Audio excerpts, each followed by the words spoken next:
morning with live pictures now from the United Nations, where we are awaiting the start of the General Assembly. It is a jam-packed morning. President Obama will be one of the first speakers, but the list is long. We see greater polarization, more frequent gridlock. And most ominously, we see the fears of ordinary people being exploited. We'll also be bringing in our guest who has been joining us this morning, Karn Ross. He's a former British diplomat. So I guess I want to ask just your overall impressions. Stand by for a mic. So take The sort of aesthetic of the whole thing is rather revealing of what's wrong with diplomacy. Who's really affected here? Where are the Syrian people? Where are the Palestinian people? Where are the Libyan people? Okay, we're actually going to get in one other quick break. And music up.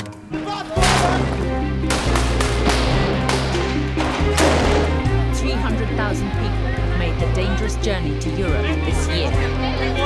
We face completely different circumstances in the 21st century from the 20th century. The rise of these global problems like climate change, economic instability. There's a really deep crisis mounting, I think, of people feeling we're not in control of things. These things are running out of control. It's almost like a despair.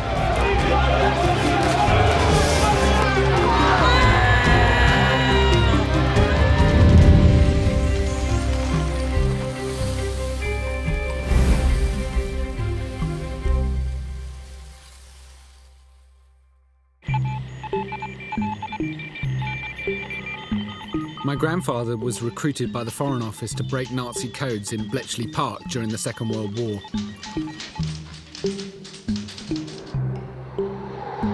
As a schoolboy, I wanted to be a fighter pilot.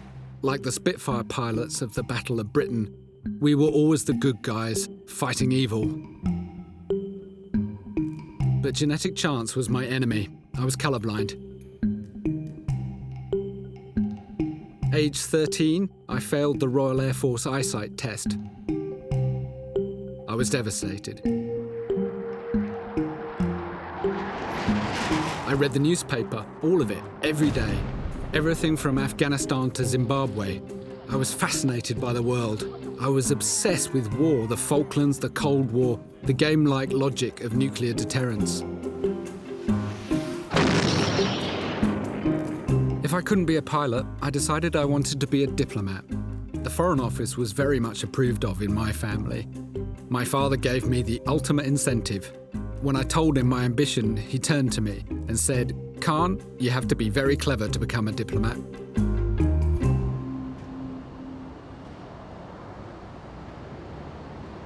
This is where I had the security vetting to join the Foreign Office, where I was interrogated and cross-examined on the details of my personal life, my sexual history, my political leanings, my proclivities for drinking and gambling, the origin of my Eastern European relations. All was discussed in great detail. I threw myself at the Foreign Office. They could have whatever part of me they wanted.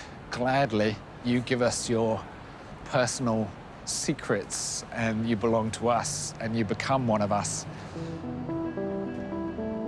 I started to think of the world through the prism of we rather than I. What would Britain want in this circumstance rather than what I thought was right? I became a diplomat in 1989 when the Berlin Wall came down and the Soviet Empire collapsed. Western democracy and capitalism were victorious. We were the good guys, making the world a better place. It really felt like the dawn of a new era of peace and prosperity.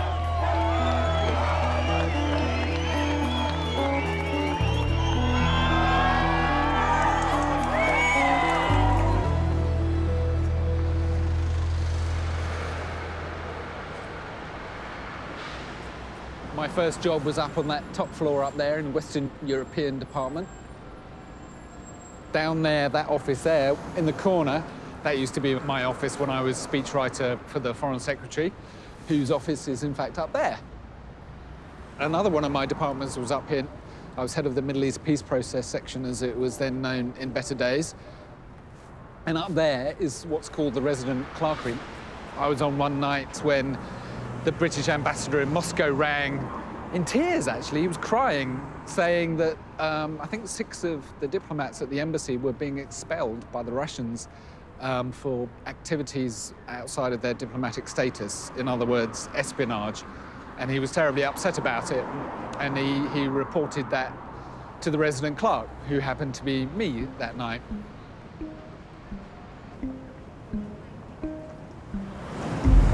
At the end of 1997, I was posted to the British mission to the United Nations in New York. I was 31. My main responsibility was Iraq and its weapons of mass destruction.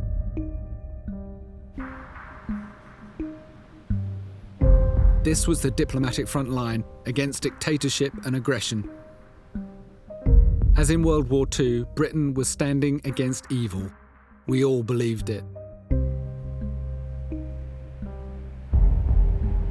This is where we passed resolutions on Iraq, on weapons inspections, and sanctions on Iraq as a whole, and above all, on the Iraqi people.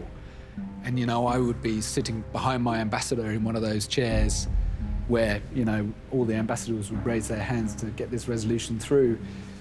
You know, you can see what this feels like. It's a very rarefied place.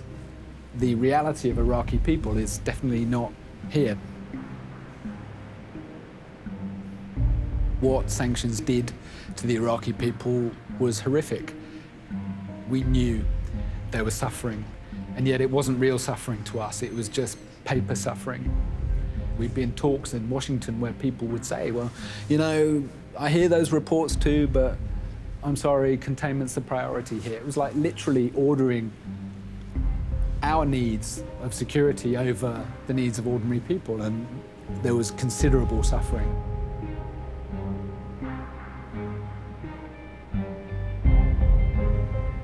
I was a ferocious negotiator. I took pride in being ferocious. I took pride in how quickly I could articulate our arguments and put down any counter-argument. You know, that was my job, and I was extremely effective at it, and I had a reputation for it.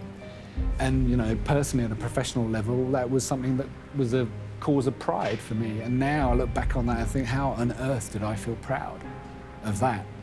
I feel much more today. I feel shame.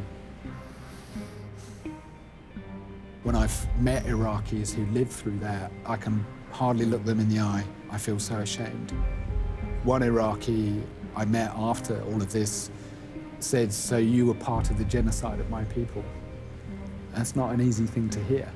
I was pretty upset by that, and there's some truth in it.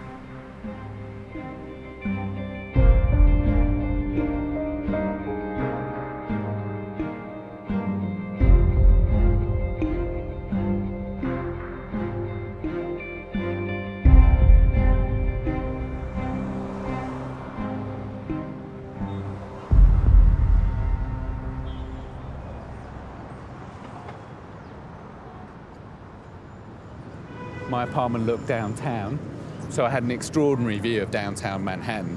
I could see the Hudson on one side and the East River on the other. It was an amazing view. And my apartment looks directly down towards the World Trade Center. The 2 towers were in the middle of my view.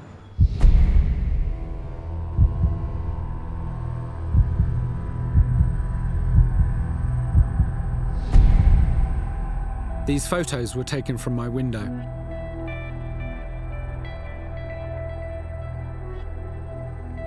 For weeks afterwards, the smoke continued, and there was ash on my windowsill for weeks afterwards. And I'd wake up every morning and see this column of smoke.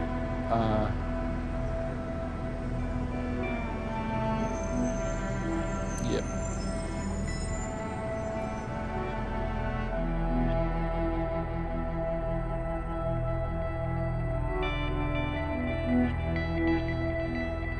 I ushered at the memorial service for the British dead.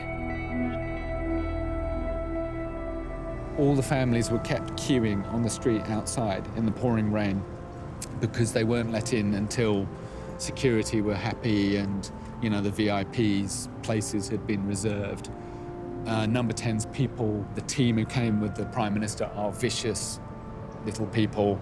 They behaved abominably. They were incredibly bossy and nasty to the local staff, who were also very, very traumatized. After the terrible events of last week, there is shock and disbelief and there is anger. But Government's failure, our failure, was beyond measure. The day after the attacks, we negotiated a resolution in the Security Council to condemn the attacks. Never has a resolution at the Security Council been passed so quickly. I was actually sitting in the British seat, so I negotiated this resolution, and there was an enormous upwelling of sympathy for the people who'd suffered. And you just felt the drums of war beating. You just felt this momentum, this train had started, and there was no way anybody was going to stop it. Good afternoon.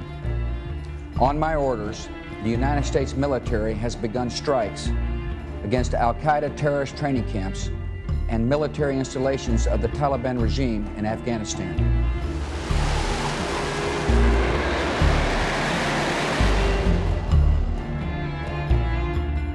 Three months after the American and British conquest of Afghanistan, I was sent to the British Embassy in Kabul. We were flown about in a C-130 Hercules. I loved it. We had bodyguards who themselves had an escort of Royal Marines because it was so dangerous.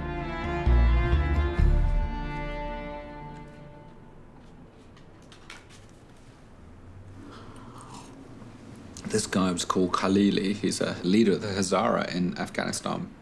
Me with my little notebook. Well, Mr. Khalili, I'm here to relay to you what the British government feels about Afghanistan. Grateful if you could tell me what you think. I think that's me. Yeah, it is me. So it's the perfect romantic image of the diplomat, isn't it? Sitting with the Afghan tribesmen discussing the political future.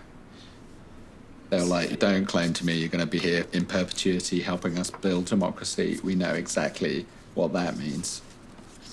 You know, the naivety with which we went in there, you know, the proclamations we made, I made myself, that Britain was going to stick with Afghanistan until we built democracy and all of that.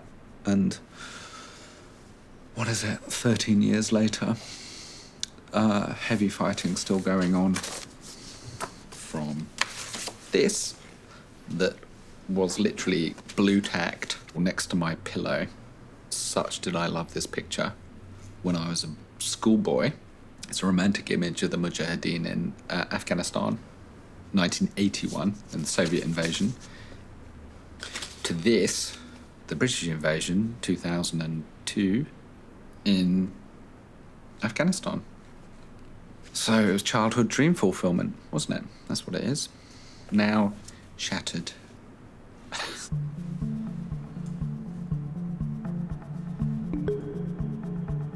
When I got home to New York, I was deeply troubled by everything I'd been through. I got married, which was wonderful, but I no longer believed in my work, in the cause I had signed up to. I had to stop. I felt that the system I'd battled for and believed in wasn't working. Capitalism, democracy, the Western model, whatever you called it. The dream of 1989 was broken.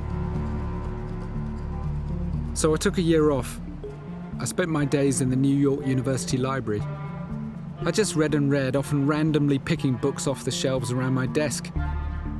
I was trying to rediscover my purpose. I was looking for political ideals that I could believe in. I was groping my way towards a better way of doing things. Meanwhile, just 30 or so blocks north at the United Nations in my former workplace, my government was preparing for war. The Iraq War and what my government said about it would change my life. Saddam Hussein's intentions have never changed. He is not developing the missiles for self-defense.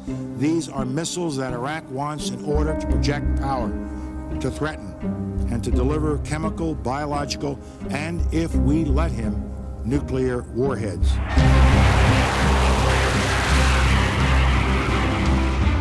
British servicemen and women are engaged from air, land and sea. Their mission? To remove Saddam Hussein from power and disarm Iraq of its weapons of mass destruction. But I knew that my government's real assessment of Iraq's alleged threat was very different from what our leaders were claiming in public.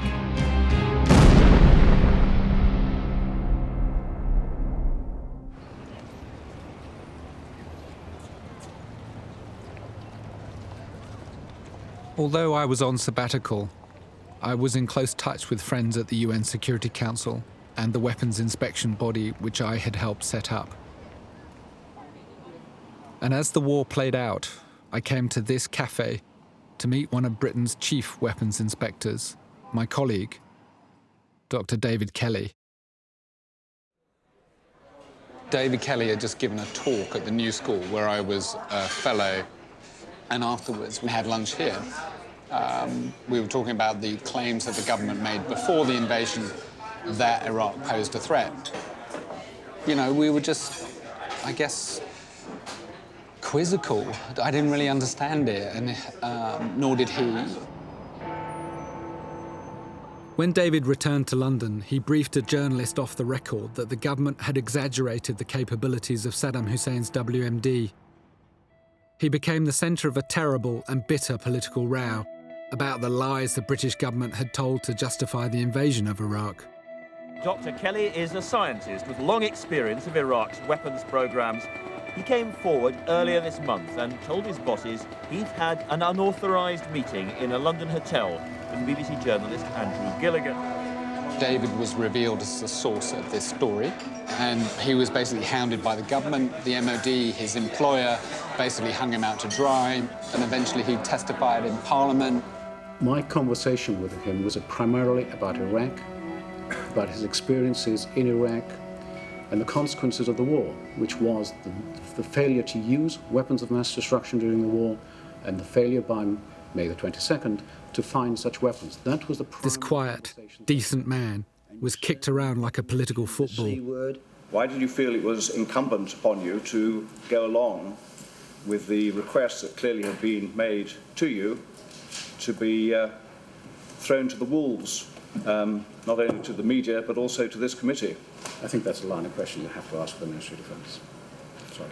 I reckon you're chaff. You've been thrown up to divert our probing. You ever felt like a fall guy? I mean, you've been set up, haven't you? That's not a question I can answer. But you feel that? No, I accept the process that's going on. I'm sorry, I accept the process that's happening. I imagine he found the public attention unbearable. I wrote to him, you know, expressing my solidarity with him, but he didn't reply. Police are expected to confirm later today that a body found in Oxfordshire woodland is that of the Ministry of Defence weapons expert David Kelly. Dr. Kelly's wife has told a friend that he'd become extremely stressed at being caught in the middle of the row between the BBC and the government over its use of intelligence. This inquiry will look at the circumstances surrounding Dr. Kelly's death. It's expected to look at his questioning earlier this week by the Commons Foreign This is an absolutely terrible tragedy. I'm profoundly saddened for David Kelly and for his family. He was a fine public servant.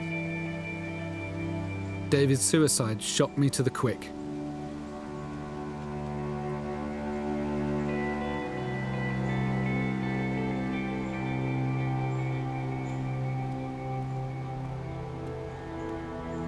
The last time I was here was David's funeral.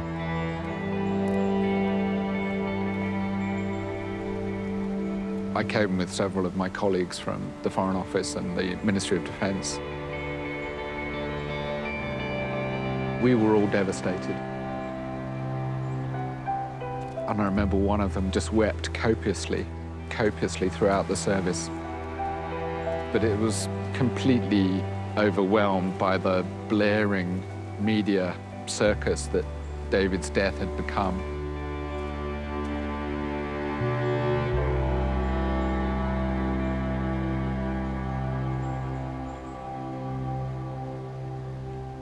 And that was, of course, a breach, a moment of rupture, after which there was no going back.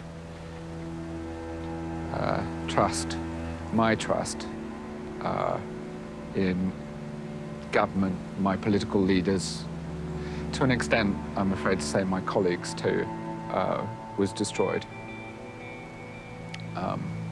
once and for all.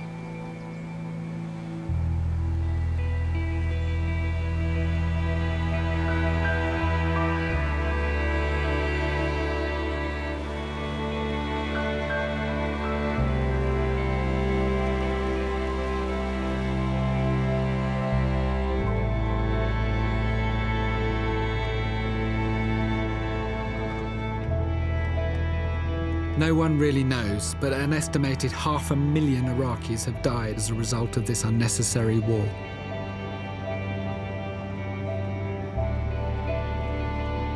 I resigned from the Foreign Office after sending evidence in secret to the first official inquiry into the war. I wanted to make my evidence public at the time, but I was warned that if I did, I'd be prosecuted under the Official Secrets Act. And to be honest, I was also scared of being hounded like David. Eventually, an MP friend demanded my evidence in Parliament, and if Parliament asked for it, I couldn't be prosecuted. Well, today evidence will be published that says the government did not really believe that British diplomat. In his submission to it, Mr. Ross said, "At no time did Her Majesty's government assess that Iraq's WMD posed a threat to the." The more we learn about the beginning of the war, the more uncertain the rationale for it seems to be.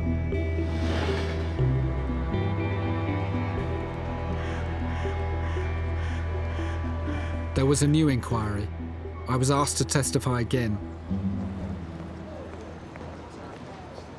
Before offering my testimony, I would like to pay tribute to a man who should have been here to give his account. His testimony would have been authoritative, rigorous, and honest, for these were his qualities. At the UK mission in New York, we relied considerably on David Kelly as one of the few experts able to interpret and convey, with the scientist's discipline and objectivity, the complex and uncertain picture of Iraq's WMD. I hope that this inquiry will do all it can to restore the values which David's work exemplified. I wanted to read that out at the beginning of my testimony. Before I went into the room to sit in front of Chilcot and the others, I was taken to a side room, and the senior Ministry of Defence official in charge of the Secretariat for the inquiry very aggressively said to me that if I read out that statement, the TV cameras would be turned off. Mr. Ross, you were a first secretary in the UK mission at the United Nations in New York from late 97 to June 2002, I think. Yes. And we'll be asking Mr. Ross for evidence based on his recollections and insights into the deliberations and actions at the United Nations on Iraq, which are relevant to our terms of reference, where Mr. Ross's role gave him first-hand knowledge on which to draw in giving evidence to this inquiry. It was realistic, or wasn't it, that Iraq could soon have posed a threat to a WMD-based threat? I found this claim absolutely extraordinary. I mean, we never believed that in the time I worked on it. We never argued it to allies or others. And nobody ever believed that these things actually existed. We thought there might be one or two dismantled devices left in some kind of warehouse somewhere, but there was no hard evidence of scuds being wheeled around in the desert waiting to be fired. If there had been, we would have seen them. And the third part of the threat is the intention. And there was no evidence of that either.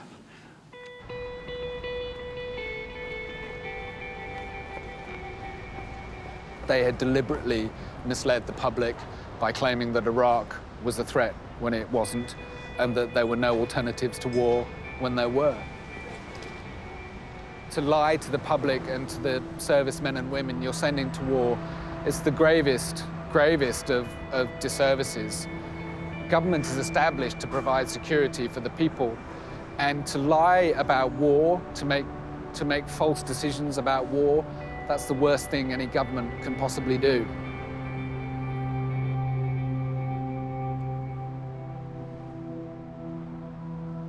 The fact that that deliberation, that consideration of alternatives did not take place is to me a disgrace, and it should be remarked upon.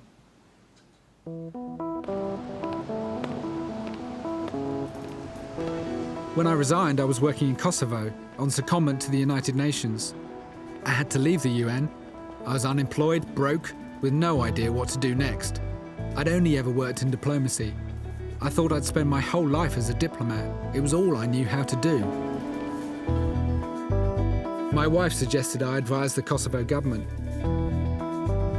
I flew back to Kosovo and offered the Prime Minister my services. I became Kosovo's diplomatic advisor.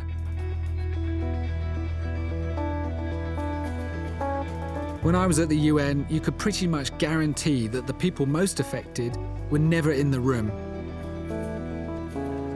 I set up an NGO to try to fix this, to make diplomacy fairer. We advised South Sudan before their independence, Western Sahara. What we try to do is advise our clients on how to manoeuvre diplomatically. Syria coalition, desperately difficult issue, of course. They are an external opposition movement fighting the Assad regime. Somaliland, where the overwhelming majority of the population want to be an independent country.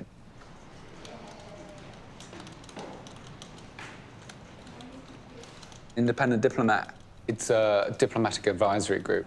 It's a group of former diplomats and international lawyers who advise democratic governments, countries and political movements around the world on diplomatic strategy. Both the work of Independent Diplomat and my own personal philosophy is driven by the belief that people should be part of the decisions that affect them. Around this time, I was sitting awake at 3 in the morning with my young daughter, watching television. By chance, I heard about complexity theory. It changed the way I saw the world. I grew up believing that government and neoclassical economics is like a kind of machine.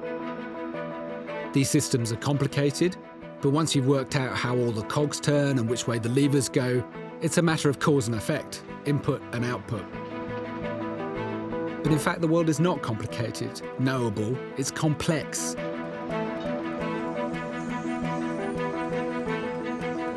Billions of actors in constant motion, acting and reacting to each other and reacting back again. A highly connected, constantly fluid state between order and chaos. Top-down authority doesn't work in a complex system because the state of the system is fundamentally unknowable. We can never be sure what the consequence of any one action will be. I experienced this for myself working in government, and I'm not the only one. Modernity and the movement of money and the movement of ideas means that power is sucked out of local communities and ends up being located almost nowhere. We run around thinking maybe the power's in Parliament, or maybe the power's with the bankers, or maybe the power's with the journalists. Politicians don't really, in many ways, have the kind of power that people imagine. In fact, most of the life of a politician is desperately trying to eke anything out. There isn't really any power here. You get here and it's like the Wizard of Oz. But somebody has power, don't they? I mean, somebody has the power to make the great decisions of state, taxation, or whether to wage a war or not. I mean, these are real powers. You're completely right. Theoretically, a Secretary of State can wake up in the morning and make a huge decision. But if you look at Britain, the reality is it's unbelievably difficult in practice to do almost anything. To wage a war? Is it so difficult to wage a war? I mean, it doesn't seem to have been too difficult in the last few years. Oddly, waging a war is, ironically, one of the things that is easier to do because it's about other people's countries. Complexity theory tells us that when a system reaches a critical state, only one tiny event can make the whole thing shift.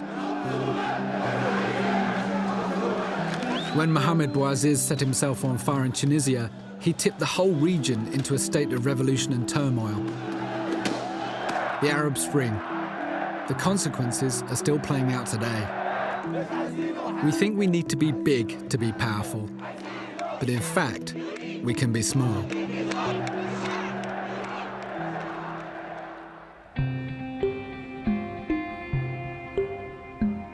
In the US and the West, anger has been building for a long time as a tiny few grow immensely rich while everyone else gets poorer.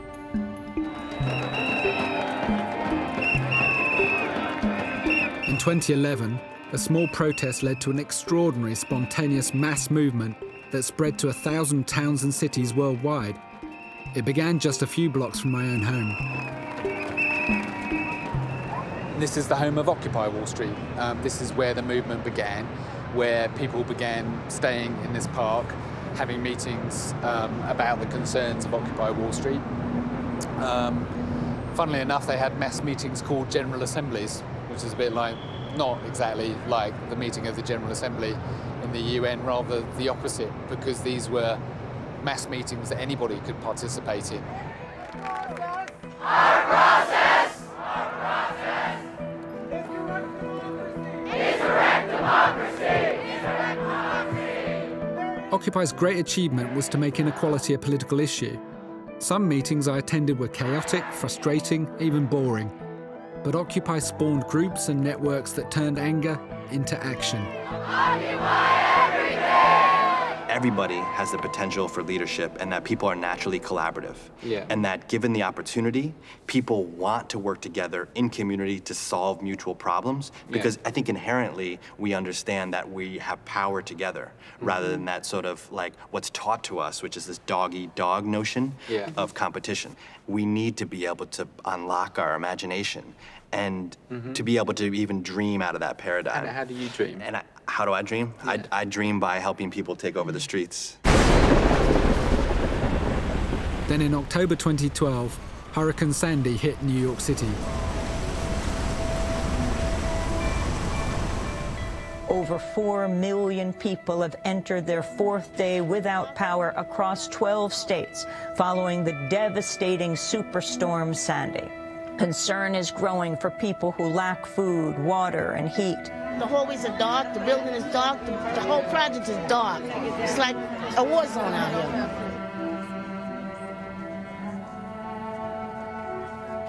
The morning of the storm, a couple of us started activating these networks that had been sort of grown up around the Occupy movement and solidified around Occupy Wall Street. We were able to use the networks to say, actually, this is an incredibly effective way to organize, much more effective than the Red Cross and FEMA and other institutions that are set up to do relief. I was driving back soon after Sandy with a volunteer who had not been a part of the Occupy Wall Street network. And as we were driving back, she said, you know, I always thought that government was going to be there to protect me. And what I'm learning is that it's not, that that's a lie that I've been told. And I think these moments, like Sandy, are moments where we expand the perception of what's really going on. These crises are only getting worse and worse. There's these waves that are intensifying, and the crises themselves are going to keep creating these cracks where more and more people come in. So in the most demanding crisis, ground-up networks work better than top-down government. This was what I was looking for. A politics where the people with most at stake were in control. Self-organisation, no hierarchy. This is a political philosophy with a long history, a philosophy that most regard as radical and totally impractical. Anarchism. Anarchism has a pretty broad sweep, but the basic conception is that humans have a fundamental need and right for free, creative work and life under their own control, meaning any kind of hierarchy, domination, master-servant relation, boss-employee relation, any such relation is going to have to justify itself. But if you can't, it ought to be dismantled and replaced by a more free, cooperative, participatory society. Don't you have an overly optimistic view of human nature? Well, the other view also does. It relies on the optimistic view that if we have leadership, it'll be benign. The evidence of history is overwhelmingly against that.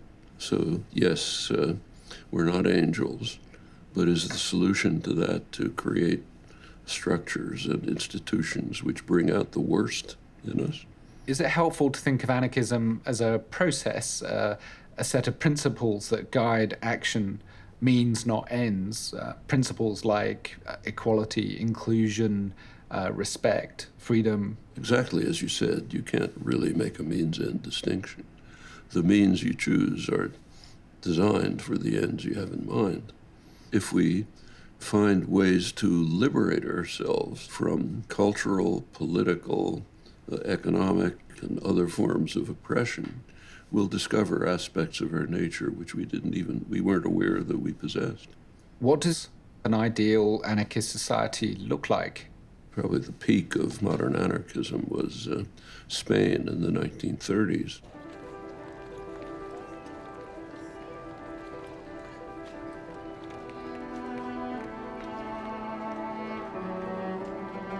I first learned about the anarchist revolution in Spain from a book I love by the English writer George Orwell.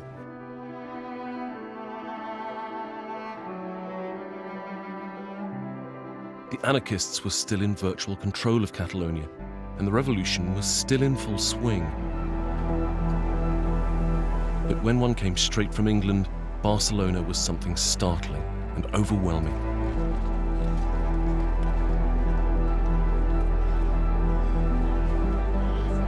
It was when anarchism was actually happening. Anarchism was actually put into practice as a political philosophy, and this is virtually the only time that it happened in recent years. But Spain was in the midst of a terrible civil war.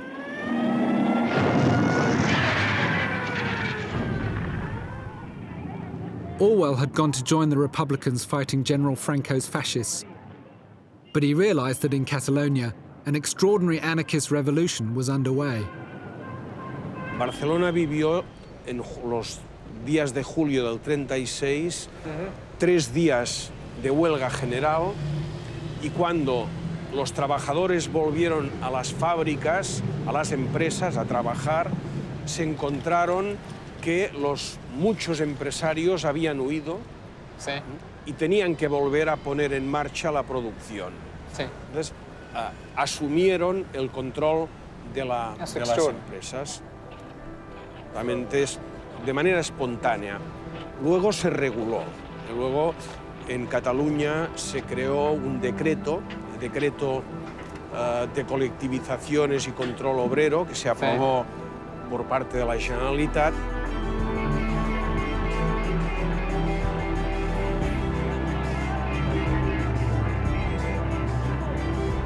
It was the first time that I'd ever been in a town when the working class was in the saddle. Waiters and shop walkers looked you in the face and treated you as an equal. Above all, there was a belief in the revolution and the future. A feeling of having suddenly emerged into an era of equality and freedom. Human beings were trying to behave as human beings and not as cogs in the capitalist machine. There was much in it that I didn't understand. In some ways, I didn't even like it, but I recognized it immediately as a state of affairs worth fighting for.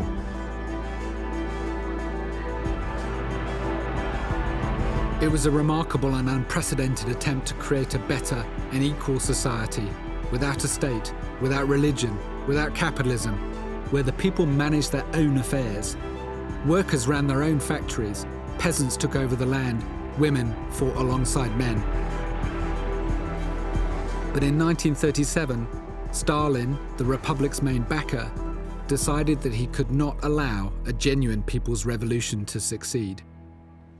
La revolución, tal y como se estaba produciendo en Cataluña, era la antítesis de lo que estaba sucediendo en la Unión Soviética.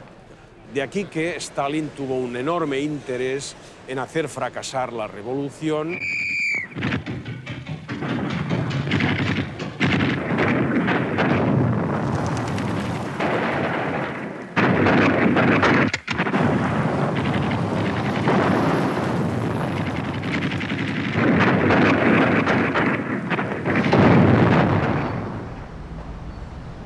This is where the communists attacked the anarchists.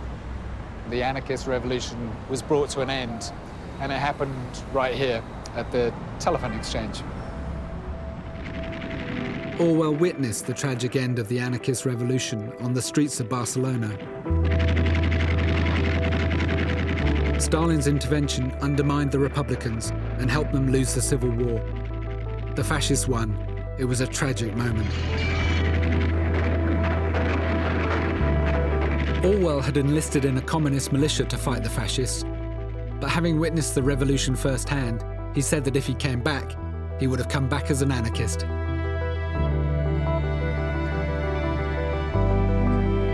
It happened. Anarchism took place here. It was real, and it was, to Orwell at least, very attractive. Something very appealing about it, something beautiful. And it made real these ideas that had been around for a long time and that have been also hopping around in my head recently, that it's not just a theory, it's actually a practice. And when put into practice, it can be extraordinary.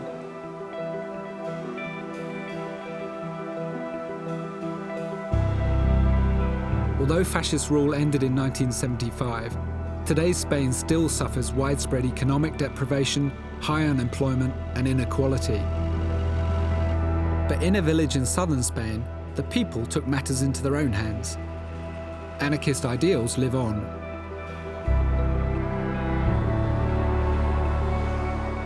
It's a very interesting painting because it shows the march of the villagers of Marinaleda towards El Humoso, which is a farm that was owned by the local aristocrat, disused, and the villagers occupied the farm.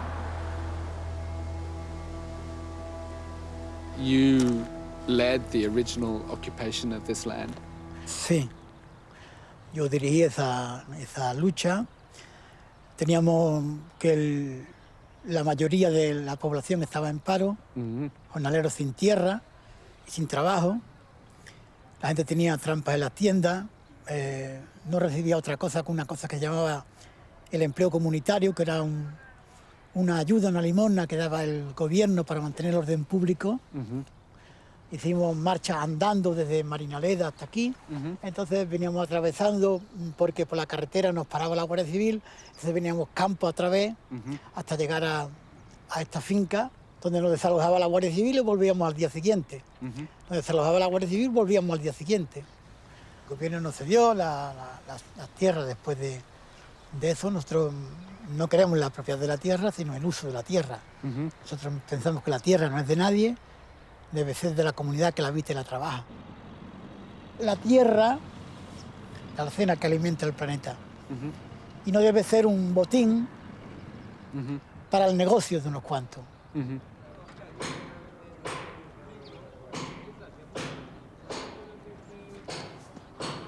In austerity hit Spain, millions have lost their homes, leading some to commit suicide. But in Marinaleda, the villagers are building houses for each other. And how does that work? People have two options, okay? If they have their jobs and they cannot work here, they have to pay monthly an amount of money. Right. And the second option is working here and you don't have to pay anything. I see. Because you are giving your job here. Right. You are building your own house. And people in the village participate in building the houses, but they don't know which one they're going to live in. Yes. So they devote equal effort to whichever house they're building. They build all the houses. Yeah. All the houses are the same. Yeah. And then after they build, there is a raffle, and they choose one of them. If you win the raffle, you get the best house. I hope. Yeah. I hope so. So you're hoping that you're going to live in one of these? Yes. Oh, that's great. That's great. I think this system should be in everywhere. Yeah. But people like me can't build anything. You know, I'm useless with my hands. You know, if I built one of these houses, it would be a disaster. No, because you can make what you put between the bricks. Oh, the cement. I could make the cement. Cement. You can do that. Yes. So you are participating, you are working for your own house. So yeah, I could mix the cement. I could probably manage that.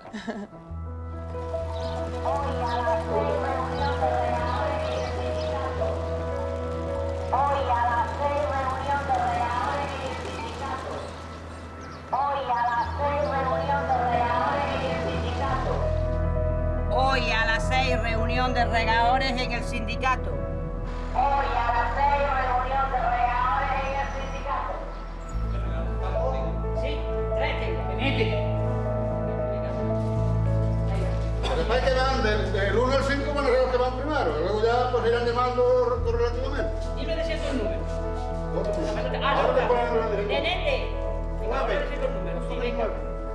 In Spain, 50% of young people are unemployed.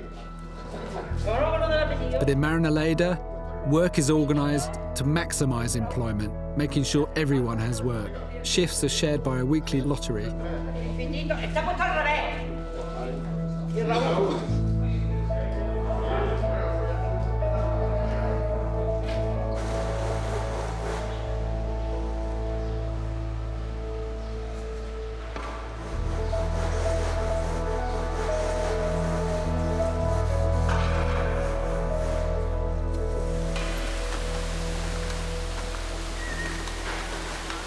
What is the best thing about being part of the cooperative?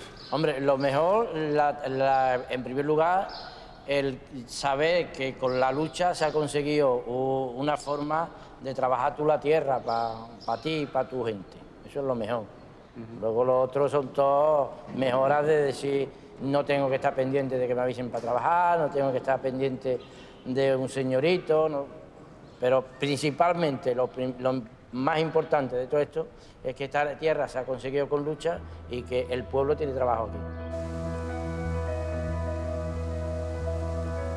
Y la medida que se cambia la realidad en un sitio concreto, se está cambiando en el planeta. Sí. Por tanto, yo creo que un hecho revolucionario en un sitio concreto es un hecho revolucionario en todo el planeta. Sí. Que aún dentro del propio capitalismo es posible liberar territorio concreto, espacios concretos, que digan desde la práctica que es posible otro mundo. Aún en este territorio donde no germina la utopía. Pero yo creo que si somos constantes, terminará germinando y triunfando. Ajá.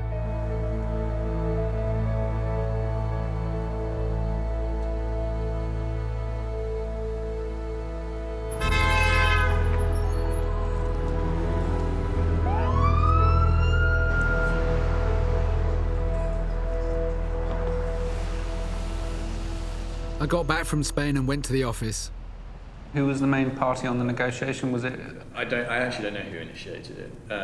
Right. Who initiated the PRS? So did Mr. Di Mistura came to the council and said he wanted it? Yeah, he came to the council, and so you know the council traditionally, when the envoy comes in, they've got something new to do. If they can manage it, they'll churn something out that that backs them up. I really believe in what we're doing here. I spend my life trying to pull the levers in places like the UN Security Council. When I mention anarchism to the diplomats I deal with, I always get a chuckle. So it was negotiated the previous week, but it wasn't adopted. And then over the weekend, there was the marketplace killing in Duoma, the Syrian regime bombing the marketplace there, killing 100 people in one go, 111 people plus in one go. I have this odd political double life. By day, I work in a deeply imperfect state-based system. By night, dreaming of an anarchist revolution. I realise that no government will legislate for the necessary change. People will have to do it for themselves. And they are, even in this most capitalist of cities, New York.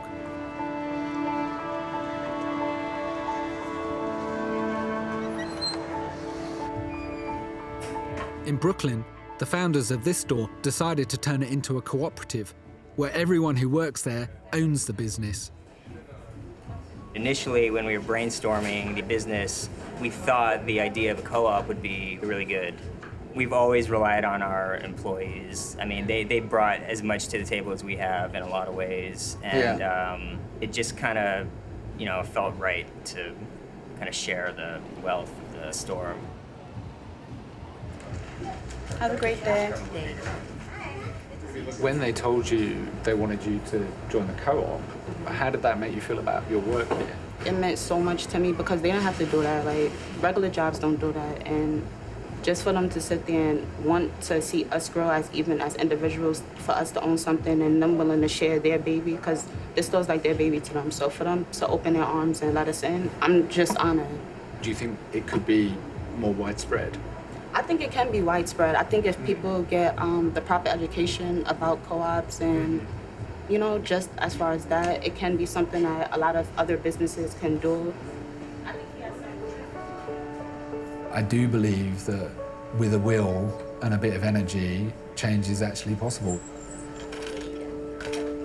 Changing a few people's lives, if we all did that, that would amount to global change. Have a great day. But it will be hard to build a fairer economy as long as the political system favours the interests of those already privileged. How do you change that? In Williamsburg, the local people are meeting to make their own spending decisions for their own neighbourhood. It's very important to work together and know each other. And you want to be able to work together to make sure that you're solving the community's problem, right? That this is about doing as much as you can for the entire community. A lot of people think that elected officials are like the kings of the people, but I'm more a soldier of the people, right? So they make the decisions and I have to go follow through and make sure that I use their collective power to get things done. When everyone takes part in decisions, everyone's interests are acknowledged. Government by the citizens themselves. And the great thing is that it's your money. Es su dinero. I have no decision-making power in any of this. So you guys decide what you do with $1 million. But processes like this have to be scaled up to work. People have to believe it really matters before they'll make the effort to turn up and spend the time to listen to one another.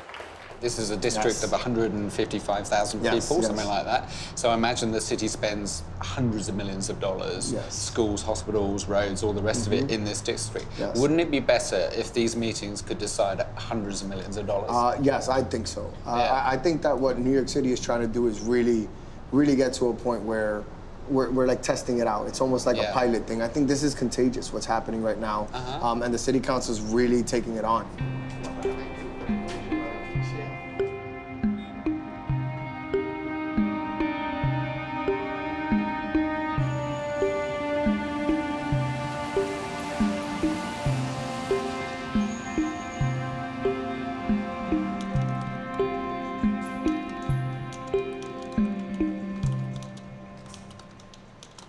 I spend a lot of my time asking rich people for money to do our work.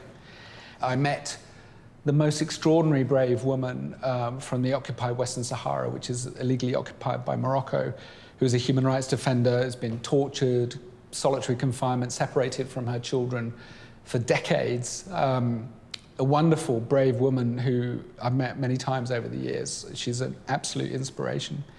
And whenever I see her, I feel really good and I feel really my tank fills up. And fairly recently this was, I went back to my desk and I was about to send an email to Richard Branson's foundation to ask for money for one of our projects. And in my inbox was an email telling me that Branson's Virgin organization had just organized a kite surfing festival in the occupied Western Sahara.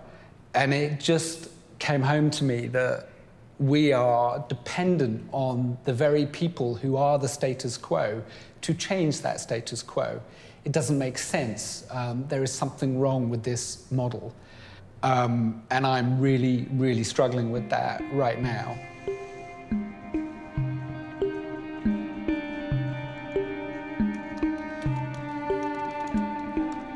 Then I began to read about an extraordinary story about anarchism in action thousands of miles away.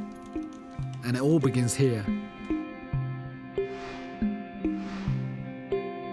This is the Turkish island of İmralı.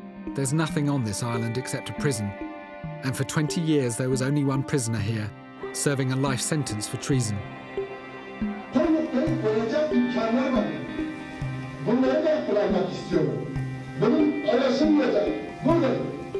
Abdullah Öcalan founded the PKK, a militant organisation that fought Turkey to protect the political rights of the Kurds.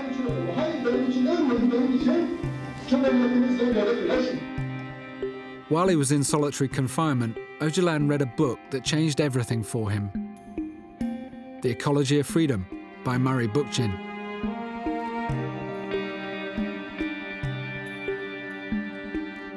Bookchin was a political thinker who lived in the Lower East Side of New York, where I live today. He himself had been inspired by the Spanish anarchist revolution in the 1930s. Spanish anarchism created a political culture that spoke to the deepest feelings of the culture of the people themselves. It was not a party, it was not only a movement, it was above all a whole education, a whole way of life, a way to live. In this sense, it was a truly people's movement. It was not invented in the British Museum like socialism. He explored, he went back to first principles. What is it that works? How do people really interact face to face? How do people live richly? And from that he developed, what became communalism, but a theory of anarchism, basically, of a democratic anarchism of people interacting, making decisions face to face. And he also blended that with ecology. The thing that we have to recognize, in my opinion, is that there are in the world today millions of people who, under different names, are really anarchists. Deep in the culture of the people is the desire to regain their power, to create their own institutions, to create their own lifeways, to take control of their lives. When Abdullah Öcalan read Bookchin, he decided this was the answer. He adapted Bookchin's ideas for the Kurdish struggle. This was self-government without a state for a people without a state. And he persuaded his followers to adopt the philosophy. And these ideas are coming to life in a country at war, Syria. So this is a map of Syria, and where I'm going to go is into Rojava, which is basically this area here under Kurdish control. And they control a band of territory, sort of going along like this all the way to about here. But I'll be floating around here, visiting the various kind of towns. ISIS are up here. They come across here, basically, in a line up here, more or less, including Mosul. So I'll be keeping in this bit. It's dangerous, a bit dicey. I'm more than a little bit nervous. But it sounds like everything I've been thinking about is happening here. Anarchism in practice. I want to go and see it for myself. Yeah, I didn't know I was going to have to take body armour and a bloody helmet.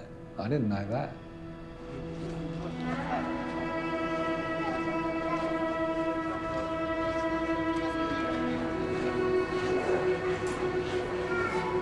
How are you? Hi, how are you?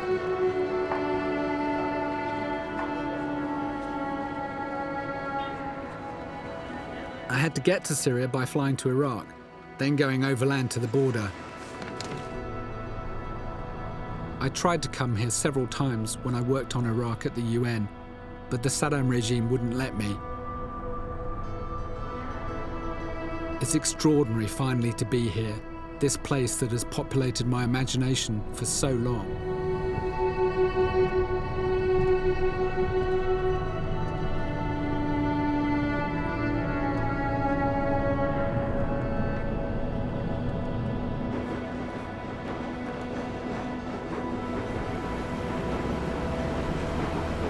This road is noisy and crowded, as you can hear, because the traffic's been diverted from the main road to Mosul, which is over there, but we haven't gone on it because Mosul's under the control of ISIS at the moment.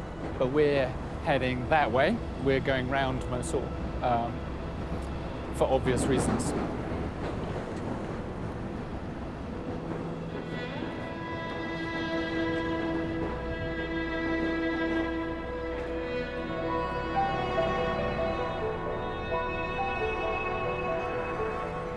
This is a UN refugee camp for all the Yazidi people who've been driven out by ISIS.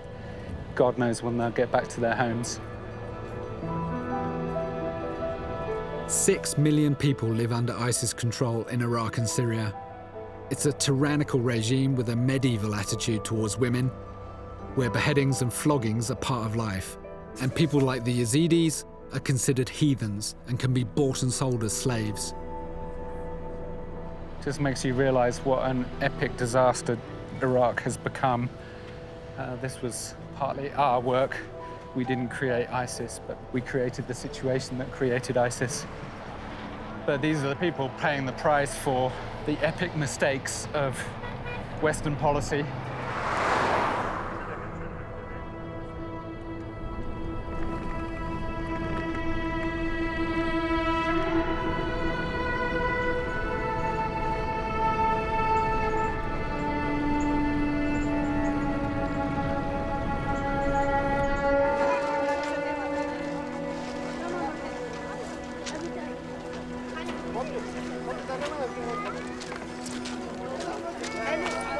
Over there, Rojava, our goal. Lots of Kurds trying to get across.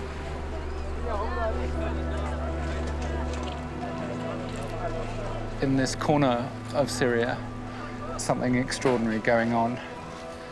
And whether it really is extraordinary, whether it is replicable, whether there are things that we can learn for the rest of the world, is what we're crossing the river for.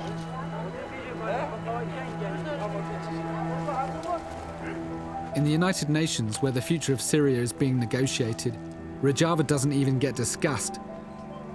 The Syrian Kurds don't have a place at the table. But something is happening here. I intend to find out what it is.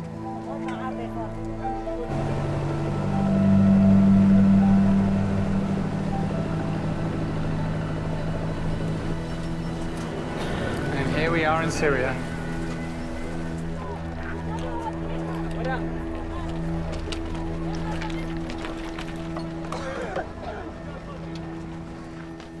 Hi, how are you? I'm Khan. Nice to meet you. Hi, hi. Spas. We've been met by the YPG, which is the Kurdish militia, the Kurdish People's Army, which has been fighting ISIS here in Syria.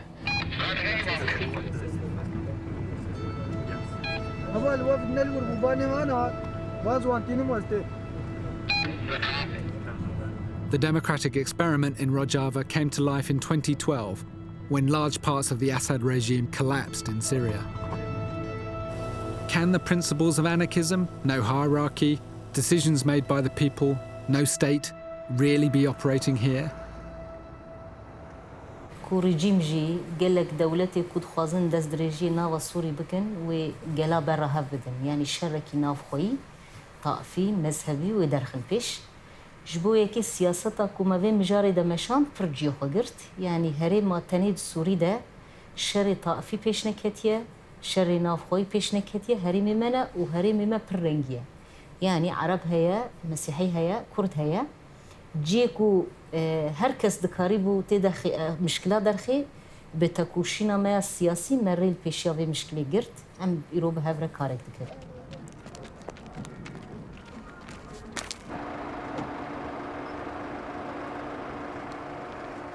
This is a communal assembly where the villagers meet to decide their local affairs. دهم كركي خوا صعاب كريا والله هبال أب حراقة ومحمود كافناتن. نهام شاسر تختور بيجنا مزاروكي من خوش دكابن بما حرقاني زيكون ام دي دهم كركي خوا صعاب كريا والله باخر نفس جبا حراقه هبال اب حراقه ومحمود كافناتن بيت تعديلات تشتن شيبن سر حراقه بيدوي. All the villagers take part, men and women, there are Arabs and Assyrians, and they're allowed to speak first to make sure that non-Kurdish minorities are given a voice.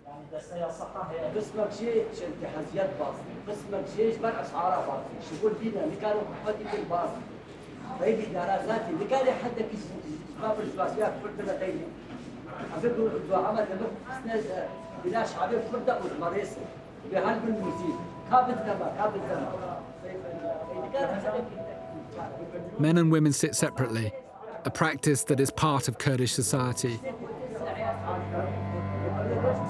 But women have a strong voice in the discussions.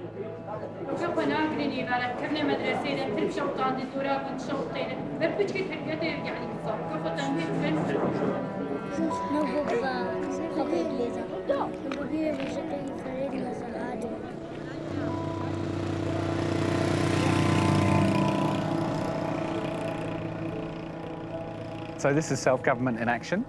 And here is the level that matters in Rojava. Decisions for here are taken for here. Decisions that affect here as much as possible are made here.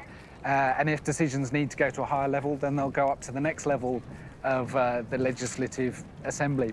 But as far as possible, decisions about things that matter here are made in that room right there.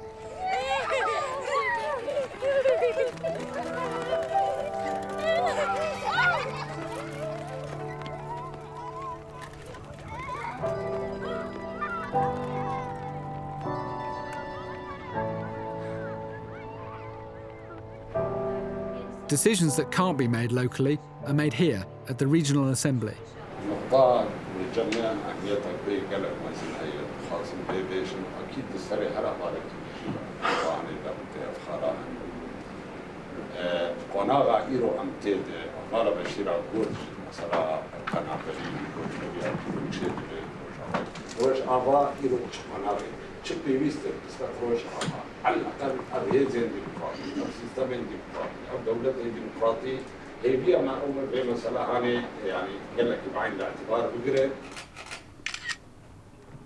After watching a debate, I met some of the representatives.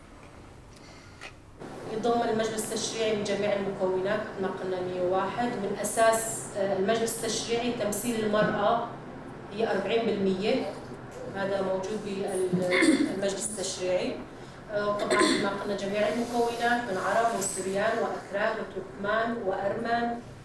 يعني براستي إما از ديفيجن يعني از كعرب دريف بري از فنا بينك كعرب أم بيشكن. يعني تجار مخديت يعني أصوات بينهم كرد سوريان بيرة بري أم يكن بيرة بري. Do you feel as a young person that your ideas are taken seriously in the assembly? First time it was hard on us. Yeah. Because it was the first time that we have this young age in the parliament. Yeah. And everybody was new on here, especially as a young woman. They see your ideas, they see how we work in the parliament. They take our ideas seriously and they believe in it. Here we are trying to build a system for the whole world to take ideas from us. I've been in a lot of crappy chambers where you see people sitting like this Security Council, Parliament, blah, blah, blah. This one, although it's a bit shabby, it's kind of the best.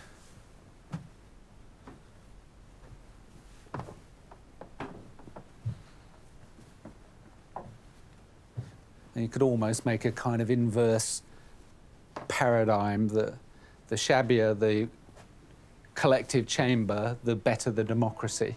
The more ornate and gilded, the more jaded the democracy, the less representative.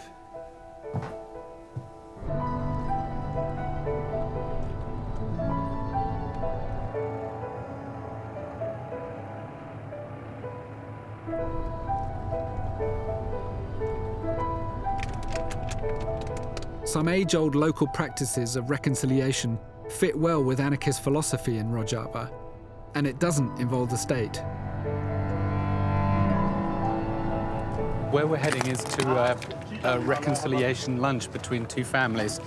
This is an example of the way that the justice system here works, because rather than going to court, these two families have been encouraged to have consultations and negotiations between each other. Hi. Take my shoes off.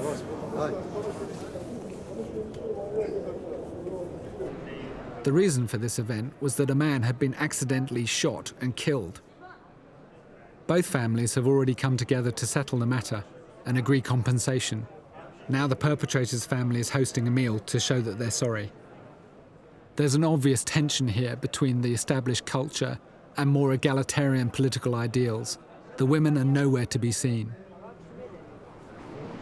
بركي الباخ ودي الباوة نمازن أما البامة قلكي مازن شو ما مازن بو جبر قدش كي فوضى شيء ريك نبرابو سبب فوضى أف مشكلة مازن قهات سريمة أم وبي جماعتي أفتشتايا ها سريمة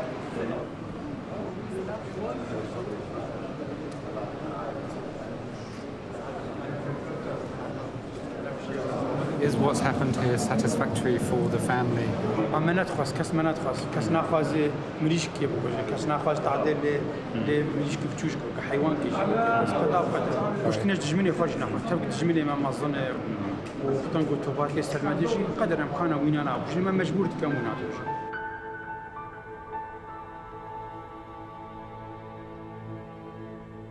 There's a real sense of having arrived somewhere that's very special for me. Whoops. It's like, you know, for anarchists, this is like Republican Spain during the Civil War. This is our Ithaca.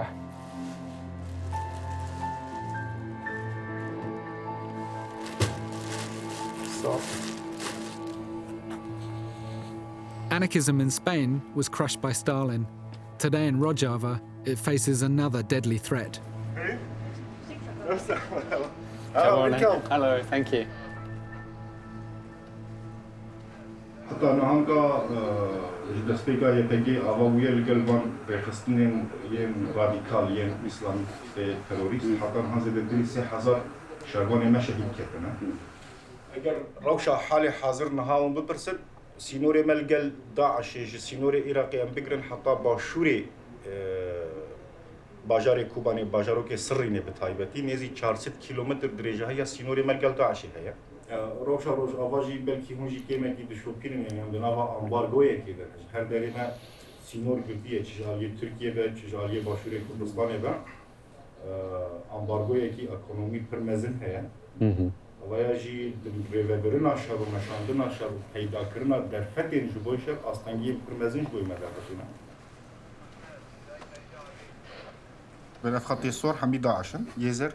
Yellow is YPG and red is ISIS. Yeah, red is ISIS. This is where color blindness doesn't help. Yeah. Tavahi herimin go deste YPG da kontrol diker. Saranseri Suriye. This is where we are. Yeah. Barak. Ortama u Daesh. Onda kavinjeri nokta heri nezikime abaya 8 kilometre. We're 8 kilometers from the Daesh, from ISIS front lines. Nobody has a rank in the YPG. They just have teams. This being a non-hierarchical society based on anarchist philosophy. But for a non-hierarchical army, they seem to have done pretty well.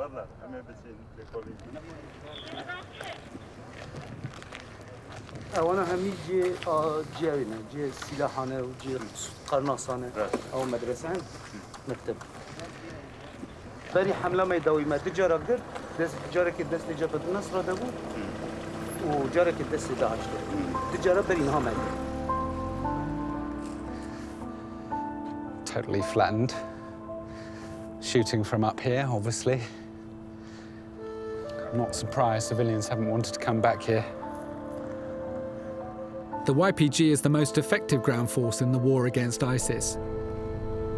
It controls about 30,000 square kilometers of territory, an area the size of Belgium, with some support from American airstrikes.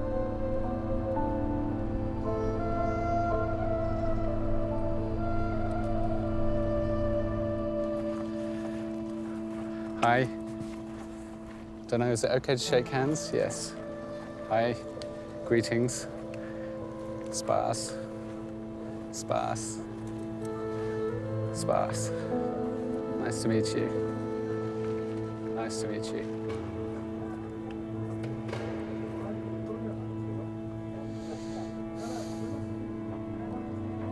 So this is the tip of the spear of the fight against ISIS.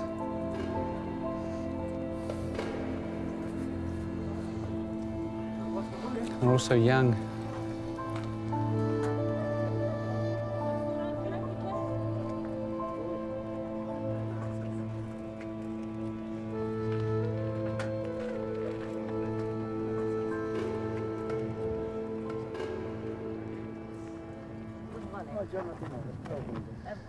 So is ISIS in those houses there?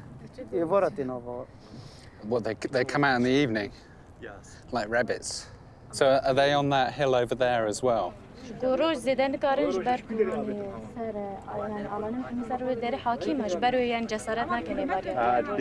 it the same for us, though? I mean, don't they, if you appear at the parapet here, don't they take a pot shot?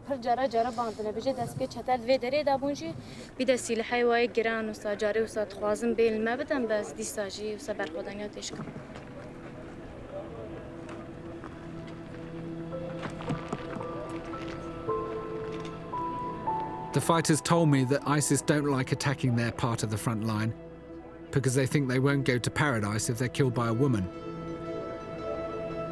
I know what you're fighting against, but what do you think you're fighting for? اشتاجنا نكر راش تسيلحة يادا ملاتا نكر بحرس ناخو بكت برجارة مسا اف سياسة تجي اللي دجي ما هاتا شغل عندن دقوت اشتاجنا نكر راش تسيلحة إيرو اف راسية اف برخدانية بيجي بيجي ديار كرنكو يعني اوجي تهسيري ذهنيات داس لابتارا يا اشتاجنا نكر راش تسيلحة يادا ملاتا نكر بحرس ناخو بكت إيرو اف راسية اف برخدانية بيجي بيجي ديار كرنكو أرمان جمع بحرسنا ولا تيمة آخامة زمانية جبوناكو آخامة جرك عملي آزاد شان كان دست بكي جرك جن آزاد ببقى إجبار ويج يعني أمجي لسر في فلسفة مش يعني اوجي تهسيري ذهنيات داس لابتارا يا طيبات هاني بريا 5000 سال جهرتهم يعني ذهنيات اف دجواك مدى هاتيرو نشكاندن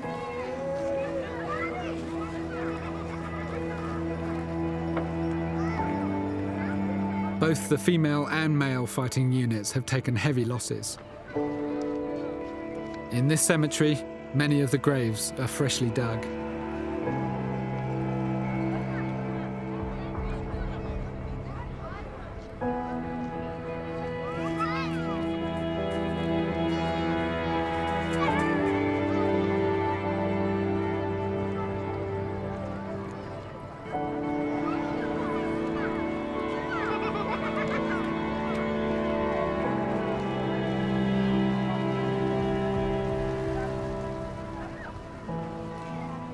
Like Orwell in Spain in the 1930s, I'm witnessing something extraordinary. The anarchist ideals I believe in are being put into practice here, and it works. Rojava shows the world there is a better way of doing things.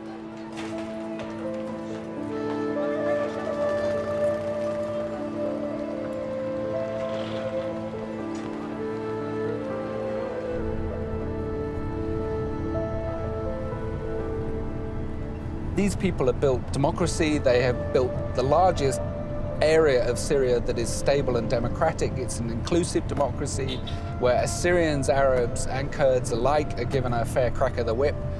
You know, what's not to support? They are fighting ISIS. They are sacrificing hundreds of lives. They are the people fighting the world's war against this horror. The problem is nobody's listening to them.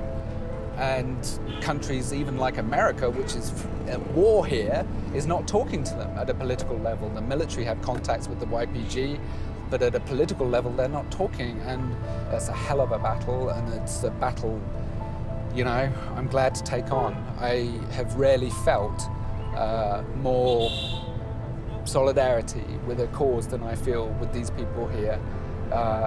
It sounds romantic. You know, I'm not Lawrence of Arabia. I'm just a guy in an NGO struggling, doing what I know how to do. But this is what I'd like to do. This is for me that, you know, why I do what I do. And I am really, really, really,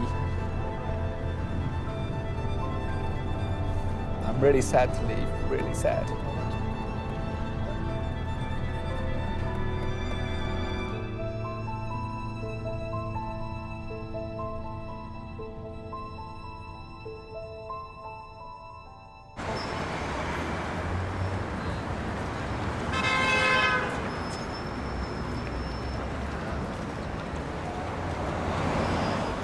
It's like coming back out the rabbit hole. What did I see? Was it real? can it happen here? And I'm greatly upset by it because I feel that they're fighting an epic fight. And here, you know, we're talking about a new iPhone and the fact that Apple have chosen to use a stylus on the iPad, and Donald Trump, a racist and a misogynist and a billionaire, is the centre of political attention. So the bile rises, and we think we're better than them. You know, we think we have a superior system. I'm like, who's the idiot here? The basic claim of government is to provide order, but the evidence suggests growing disorder.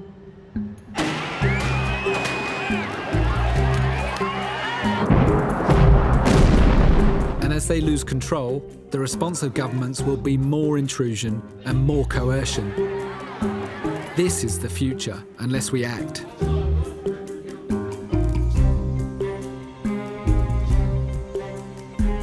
The opposite of government-imposed order is not chaos. There's a deeper order, concealed within human society, which relies not upon coercion, but cooperation and trust.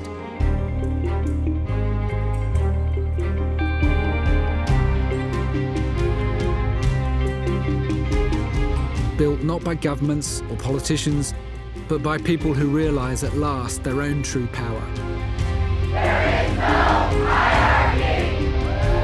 But this won't happen on its own. It's up to us.